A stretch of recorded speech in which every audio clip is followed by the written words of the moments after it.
तो चलिए अब शुरू करते हैं सुपरफास्ट खबरों का सिलसिला। मुख्यमंत्री अशोक गहलोत ने नगर निगम चुनावों में कांग्रेस प्रत्याशियों के लिए वोट करने की अपील की। सीएम अशोक गहलोत ने तीनों शहरों की जनता से विकास के नाम पर वोट मांगे। सीएम ने लिखित बयान जारी कर वोट की अपील करते हुए कांग्रेस राज्य में हुए विकास के कामों को भी गिनाया।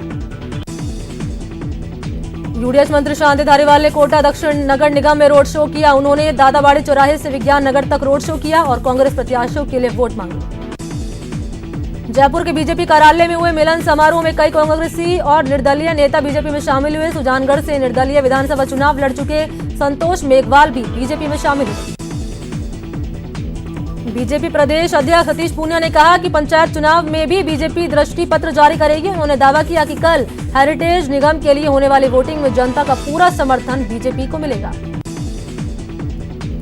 जयपुर हेरिटेज नगर निगम के लिए कल यानी 29 अक्टूबर को चुनाव है। चुनाव प्रचार खत्म होने के बाद अब प्रत्याशी डोर टू डोर प्रचार कर रहे हैं। जयपुर में नगर निगम चुनाव को लेकर हलचल तेज हो गई है। पहले चरण के लिए मतदान दल आज रवाना हो रहे हैं। पहले चरण का मतदान कल सुबह 7:30 बजे से 5:30 बजे तक होगा। निगम चुनाव के पहले चरण में कोटा उत्तर में कल होने वाले मतदान के लिए आज मतदान टीम अंतिम प्रशिक्षण लेकर कॉमर्स कॉलेज परिसर रवाना हो गई। कोटा उत्तर के लिए 555 मतदान केंद्र बनाए गए हैं। कोटा उत्तर नगर निगम की वोटिंग को लेकर कल जिला निर्वाचन अधिकारी ने सार्वजनिक अवकाश घोषित किया। अवकाश के चलते कोटा की सेठ भामशाह अनाज मंडी भी बंद रही। नगर निगम चुनाव के चलते राजस्थान तकनीकी विश्वविद्यालय कोटा ने 29 अक्टूबर को होने वाली परीक्षा स्थगित कर दी। आरटीओ के deputy registrar doctor Neeraj Jain ने बताया कि अब ये परीक्षाएं 31 अक्टूबर और 3 नवंबर को होंगी। शुद्ध के लिए युद्ध अभियान के तहत स्वास्थ्य विभाग ने बीकानेर में अभियान के तीसरे दिन स्वास्थ्य और मिठाई नमकीन की दुकान पर कार्रवाई की। कार्रवाई के दौरान विभाग की टीम पर दुकानदारों ने कार्रवाई नहीं करने का भी दबाव बनाया। बीकानेर में शुद्ध के लिए युद्ध अभियान के तहत स्वास्थ्य विभाग सख्त नजर आया। अभियान के तीसरे दिन स्वास्थ्य विभाग की टीम ने दूध और दही बेचने वाले व्यापारियों पर कार्रवाई करते हुए सैंपल लिए। सीएमएचओ बीएल मीणा के निर्देशन में इस कार्रवाई को अंजाम दिया गया। प्रदेश भर में सरकार शुद्ध के लिए युद्ध मुहिम चला रही है। अभियान के तहत श्रीगंगानगर में भी स्वास्थ्य विभाग ने दुकानदारों से खाद्य पदार्थों के लिए नमूने लिए। 26 अक्टूबर से शुरू हो गई ये मुहिम 14 नवंबर तक जारी रहेगी। झुंझुनू में एसीबी की टीम ने बड़ी कार्रवाई करते हुए नयासर पटवारी रणवीर जाट को 13,000 रुपए की रिश्वत लेते हुए रंगे हाथों गिरफ्तार किया।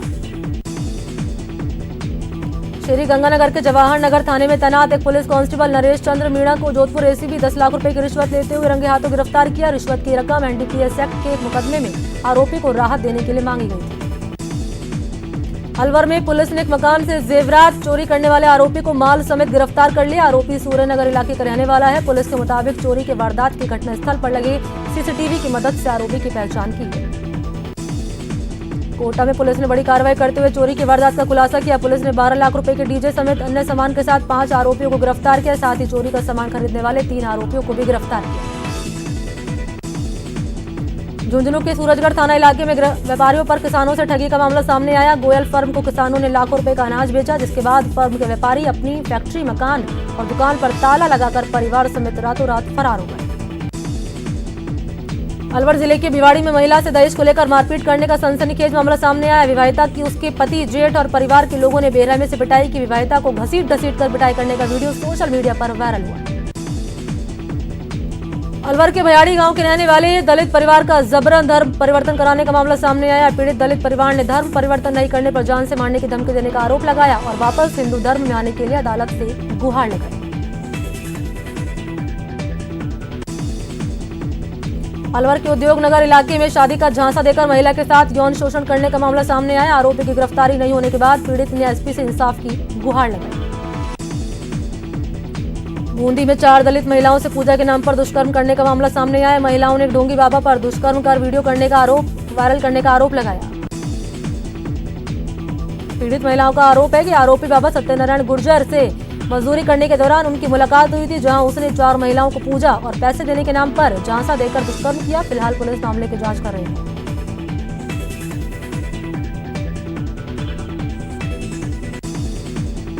बाड़मेर में कुछ महीने पहले दूसरी शादी कर चर्चा में आई समदड़ी की पूर्व प्रधान एक बार फिर चर्चा में है। पूर्व प्रधान ने खुद की जान को उस युवक से अपनी जान को खतरा बताया, जिसके साथ वो अपने पति को छोड़कर कुछ महीनों से रह रही थी।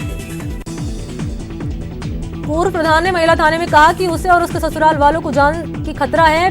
बड़े राजनीतिक दबाव के चलते डरा धमकाकर 4 दिन तक जयपुर रखा गया, फिर परिवार को जान से मारने की धमकी भी दी। न्यूज 18 ने पीड़िता प्रधान से दबाव बनाने वाले लोगों के बारे में जानने की कोशिश की तो उसने कहा कि अगर नाम बता दिया तो वो लोग जान से मार देंगे। पुलिस ने मामला दर्ज कर जांच शुरू कर दी।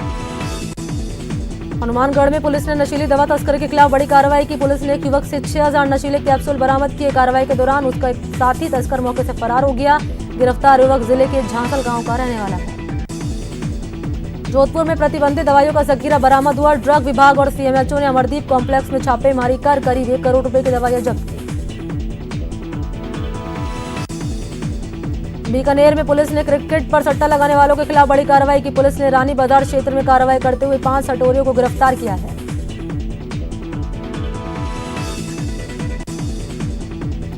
दौसा में पुलिस ने अवैध हथियार के साथ 2 लोगों को गिरफ्तार किया। बता दें कि आरोपियों ने अपनी स्कॉर्पियो से गाय को टक्कर मार दी और कार छोड़कर मौके से फरार हो गए। झालावाड़ जिले के मनोहर थाना क्षेत्र में अवैध ट्रांसफार्मर उतारने गई विद्युत विभाग की टीम पर हमला करने के मामले में 5 आरोपियों की गिरफ्तारी हुई। सीकर में अपराधियों ने एक व्यापारी से 9 लाख रुपए की लूट की वारदात को अंजाम दिया। वारदात पिपराली चौराहे की है, जहां लुटेरों ने व्यापारी से 9 लाख रुपए लूट लिए, साथ ही उसकी स्कॉर्पियो लूटकर फरार हो गए। अजमेर के केकड़ी कस्बे में ऑनलाइन ठगी की वारदात सामने आई, जहां छात्र ठग ने एक युवक को झांसे में फंसाकर उसके खाते से 30,000 रुपए निकाले। चूरू के रतनगढ़ में रीको स्थित ममता हैंडीक्राफ्ट फैक्ट्री में आग लग गई। शॉर्ट सर्किट के चलते आग लगने की वजह बताई जा रही है। करीब 2.5 घंटे बाद आग पर काबू पा लिया गया है। जोधपुर के बोरानाडा क्षेत्र में मौजूद एक नमकीन की फैक्ट्री में अचानक आग लग गई। आग लगने के बाद इलाके में सनसनी फैल गई। आग लगने का कारण शॉर्ट सर्किट बताया जाता है। घटना में लाखों का माल जलकर राख हो गया। वहीं घटना में कर्मचारी भी झुलस गया है। दौसा के सेंट्रल जेल में कैदी की मौत हो गई। मृतक कैदी का नाम जेराल्ड उर्फ जॉनी था। वो जयपुर के ज्योति नगर थाने का रहने वाला था और 10 साल का सजा याफ्ता था। बताया जाता है कि उसे अस्थमा की बीमारी थी। उदयपुर के सूरजपुर थाना इलाके में एक महिला ने जहर खाकर आत्महत्या कर ली। बताया जाता है कि महिला मानसिक रूप से कमजोर थी। प्रतापगढ़ में एक मजदूर का शव खेत के पास ही बने कमरे के पास लटका हुआ मिला। पुलिस के मुताबिक मामला आत्महत्या का लग रहा है। फिलहाल पुलिस मामले की जांच में जुटी है। राजसमंद में भीलवाड़ा राजसमंद 4 लेन पर खाकले से भरा एक पिकअप अनियंत्रित होकर डिवाइडर से टकरा गया, पलट गया। हादसे में पिकअप चालक समेत 3 लोग घायल हो गए। श्रीगंगानगर के मशहूर विकास WSP के सैकड़ों मजदूर पिछले 11 महीने के बकाया वेतन और 3 साल के PF की मांग को लेकर सड़कों पर उतर आए। रीको स्थित कंपनी से मजदूर रैली के रूप में श्रम विभाग कार्यालय पहुंचे। श्रीगंगानगर के गांधी चौक पर महर्षि वाल्मीकि के पोस्टर फाड़े जाने के विरोध में बीजेपी कार्यकर्ताओं ने SP से मुलाकात की और आरोपियों के खिलाफ कड़ी कार्रवाई की मांग की। श्रीगंगानगर के मटका चौक पर कुछ दिन पहले कुम्हारों के जब्त सामान को वापस देने की मांग को लेकर कुम्हारों ने कलेक्ट्रेट पर प्रदर्शन किया और ज्ञापन दिया। बारां के मोतीपुरा थर्मल पावर प्लांट में विशेष उत्पादन अवार्ड और ओवर टाइम भुगतान की मांग को लेकर कर्मचारियों ने प्लांट के मुख्य द्वार पर प्रदर्शन किया। उदयपुर में बिजली विभाग के कर्मचारियों ने कलेक्ट्रेट पर प्रदर्शन किया और जिला प्रशासन को ज्ञापन सौंपकर निजीकरण की प्रक्रिया का विरोध किया, साथ ही आंदोलन की चेतावनी दी। प्रदेश में बिगड़ती कानून व्यवस्था को लेकर SFI के छात्रों ने सीकर कलेक्ट्रेट पर जोरदार प्रदर्शन किया। इसके पहले छात्रों ने रैली निकाली और सरकार के खिलाफ नारेबाजी की। अजमेर रोडवेज बस स्टैंड पर मजदूर संघ ने केंद्र सरकार के खिलाफ नारेबाजी कर प्रदर्शन किया। प्रदर्शनकारियों ने कहा कि केंद्र सरकार ने श्रम कानून में बदलाव कर मजदूरों के हितों के साथ खिलवाड़ किया। बीकानेर में आज तीसरे दिन भी इंजीनियरिंग कॉलेज के कार्मिकों ने वेतन संबंधी समस्याओं के निराकरण की मांग को लेकर धरना दिया। कार्मिकों का कहना है कि पिछले 7 महीने से उन्हें वेतन नहीं मिल रहा, जिससे उनकी आर्थिक स्थिति खराब हो चुकी है। बीकानेर के खाजूवाला में सिंचाई की पानी की मांग को लेकर आंदोलन की सुगबुगाहट तेज हो गई। 16 साल पहले पानी की मांग को लेकर शहीद हुए 6 किसानों की याद में आज शहीद दिवस मनाया गया। मौके पर किसानों ने पानी नहीं मिलने पर आंदोलन की चेतावनी दी। अजमेर के जवाहरलाल नेहरू अस्पताल प्रशासन पर भ्रष्टाचार के मामले में कार्रवाई की मांग को लेकर वकील राजेश टंडन ने धरना दिया। उन्होंने मामले की जांच ACB से कराने की मांग की।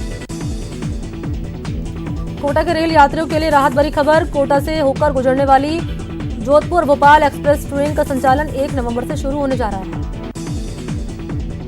मेडिकल में करियर बनाने वालों के लिए खुशखबरी। नेशनल मेडिकल कमीशन ने राज्य में MBBS की सीटों में 230 सीटों की वृद्धि को मंजूरी दी।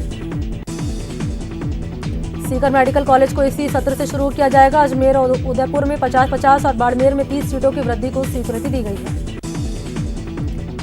सीकर मेडिकल कॉलेज में प्रवेश इसी सत्र से शुरू होगा। नेशनल मेडिकल कमीशन की एनओसी जारी करने के बाद सीकर सांसद सुमेधानंद सरस्वती ने इसके लिए प्रधानमंत्री मोदी और स्वास्थ्य मंत्री डॉक्टर हर्षवर्धन का आभार जताया। केंद्र के कृषि कानून के विरोध में कांग्रेस भरतपुर में हस्ताक्षर अभियान चलाएगी। इसको लेकर पार्टी के जिला पर्यवेक्षक और धौलपुर के पूर्व विधायक अब्दुल सगीर ने कांग्रेस कार्यकर्ताओं की सर्किट हाउस में बैठक लेकर आवश्यक दिशा निर्देश दिए। उदयपुर यूआईटी ने आमजन की सुविधाओं में विस्तार किया है। यूआईटी ने अनूठी पहल करते हुए 5 महत्वपूर्ण कार्यों की डोर टू डोर सर्विस देने की शुरुआत की। UIT mutation, sub division, lease, संयुक्तिकरण और भवन अनुमति से जुड़े कार्य अब घर पर जाकर पूरा करने की शुरुआत की गई है। उदयपुर कलेक्टर ने इस योजना का शुभारंभ किया। भरतपुर के कलेक्टर नथमल डिडेल ने जन सुनवाई की। जन सुनवाई के दौरान लोगों ने अतिक्रमण, जल भराव, बिजली, पानी, राशन, पेंशन समेत पुलिस से संबंधित शिकायतें दर्ज कराई। भरतपुर के सलेमपुर में आत्म परियोजना समिति की ओर से किसान संगोष्ठी का आयोजन किया गया। परियोजना निदेशक योगेश शर्मा, कृषि वैज्ञानिक अशोक शर्मा ने किसानों को मौसम के अनुसार फसल की बुआई करने और मिट्टी जांच की सलाह दी। चित्तौड़गढ़ कलेक्टर के शर्मा और एसपी दीपक भार्गव ने पंचायत चुनाव की व्यवस्थाओं को लेकर कलेक्ट्रेट परिसर के कई भागों का निरीक्षण किया। बाड़मेर पुलिस ने अपराधियों पर अंकुश लगाने के लिए एक विशेष पहल की। इस पहल में बाड़मेर शहर के कई स्थानों पर 20 महिला कांस्टेबल को त्योहारी सीजन के दरमियान बाजारों में बड़ी भीड़भाड़ और खरीदारी की बढ़ती तादाद के दौर में तैनात किया गया है। बाड़मेर शहर की बड़ी दुकानों और भीड़भाड़ वाले इलाकों पर महिला पुलिस कांस्टेबल गश्त करती नजर आ रही है। निर्देश के अनुसार शहर के कई स्थानों पर शाम को 5 बजे से रात के 10 बजे तक पुलिस की हथियारबंद गश्त जारी रहेगी। महिलाओं की उपलब्धियों को दर्शाने वाली पुस्तिका मृग तृष्णा का दौसा सांसद जसकौर मीणा ने विमोचन किया। इसमें देश की 100 नामचीन महिलाओं को शामिल किया गया है और उनकी उपलब्धियों को दर्शाया गया है। माध्यमिक शिक्षा बोर्ड अजमेर की ओर से कोटा में संचालित विद्यार्थी सेवा केंद्र अब राजकीय बालिका senior secondary school new colony Gumanpura में संचालित होगा। उदयपुर में आवाज अभियान के तहत पुलिस अधिकारियों के लिए कार्यशाला का आयोजन किया गया। इस दौरान एसपी कैलाश चंद्र बिश्नोई के अलावा बाल कल्याण समिति से जुड़े लोग भी शामिल हुए। अजमेर में आवाज अभियान के जीआरपी ने रेलवे स्टेशन पर पोस्टर चिपकाए और ट्रेनों में यात्रा कर रहे महिलाओं को इस अभियान की जानकारी दी। जीआरपी के एएसपी योगिता मीणा ने कहा कि इस अभियान से महिलाओं को फायदा मिलेगा और उन पर बढ़ रहे अत्याचारों में कमी आएगी। उदयपुर की प्रसिद्ध बागौर की हवेली का जीर्णोद्धार कार्य चल रहा है। पिछोला झील किनारे बनी इस ऐतिहासिक इमारत के नवीनीकरण का कार्य पूरा होने के बाद इसकी खूबसूरती और ज्यादा नजर आने लगी है। उदयपुर में पंचायत चुनाव को लेकर जिला प्रशासन मुस्तैदी के साथ कार्य में लगा हुआ है। कार्मिक विभाग भी लगातार चुनाव की प्रक्रिया को अंतिम रूप देने में जुटा हुआ है। बीजेपी ने अजमेर जिले में पंचायत चुनाव को लेकर तैयारियां शुरू कर दी। इसके तहत पुष्कर विधानसभा के 6 मंडलों में मीडिया प्रभारी और सह प्रभारी की नियुक्ति की गई है। भरतपुर के रुदावल में एक वीरांगना ने निजी खर्च से शहीद पति का स्मारक बनवाया, जिसका 11 नवंबर को अनावरण किया जाएगा। बता दें कि छत्तीसगढ़ में 2 साल पहले महेंद्र सिंह गुर्जर नक्सली हमले में शहीद हो गए थे। डूंगरपुर जिले में कौमी एकता के प्रतीक मस्तान बाबा की याद में और ईद मिलादुन्नबी पर एमएमबी ग्रुप की ओर से जरूरतमंद परिवारों को राशन बांटा गया। देश में कोरोना मरीज का आंकड़ा 79,88,000 के पार हो गया है। पिछले 24 घंटे में देश में कोरोना के 42,784 नए केस सामने आए हैं। वहीं पिछले 24 घंटे में कोरोना से 510 लोगों की मौत हो गई। इसके साथ ही कोरोना से मरने वालों का आंकड़ा 1,20,000 को पार कर चुका है। पिछले 24 घंटे में 58,178 मरीज रिकवर हुए, जिसके बाद देश भर में रिकवर हुए मरीज की संख्या 72,57,000 को पार कर चुकी है। राजस्थान में कोरोना के 1800 नए मरीज सामने आए। इसके साथ ही प्रदेश में 1,89,000 के पार कोरोना केस पहुंच चुके हैं। प्रदेश में एक दिन में 14 लोगों की मौत हो गई है कोरोना से। इसके साथ ही अब तक 1,867 लोगों की कोरोना से मौत हो चुकी है। कोटा में कोरोना से एक और मरीज की मौत हो गई, जिसके बाद जिले में कोरोना से मरने वालों का आंकड़ा 116 पर पहुंच चुका है। बीकानेर में कोरोना जांच बढ़ाने की मांग को लेकर जन संघर्ष समिति की पदाधिकारियों ने सैटेलाइट अस्पताल प्रशासन से वार्ता की। अस्पताल प्रशासन ने लोगों को आश्वस्त किया कि लोगों के इलाज में किसी प्रकार की कोई कमी नहीं रहेगी। कोटा में कोरोना को मात देकर लौटे सिटी एसपी गौरव यादव मंगलवार शाम सड़कों पर उतरे और लोगों को कोरोना से बचाव के लिए जागरूक किया। साथ ही उन्होंने बाजार में बगैर मास्क घूम रहे लोगों को समझाइश करते हुए मास्क बांटे। दौसा में पोस्ट कोविड क्लिनिक खोला गया है। इस क्लिनिक में 3 डॉक्टरों की तैनाती की गई है जो पोस्ट कोविड मरीज की देखभाल करेंगे। अलवर की इमरती देवी धर्मशाला में पोस्ट कोविड इमरजेंसी ओपीडी शुरू हो गई है। ओपीडी सुबह 9 बजे से शाम 7 बजे तक चलेगी।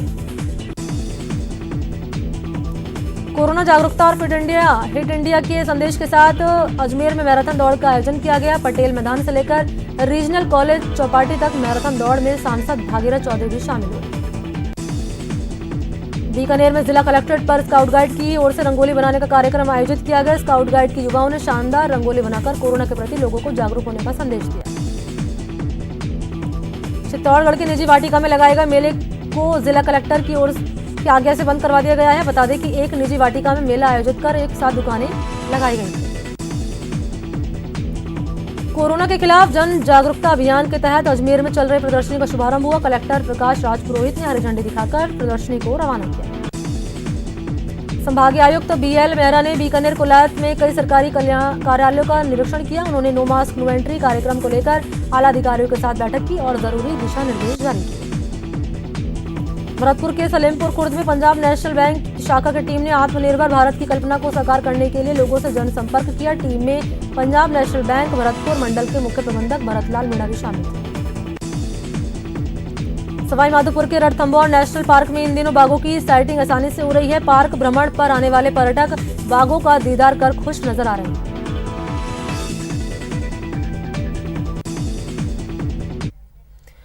तो इसी के साथ इस बुलेटिन में इतना ही। जाते जाते देखिए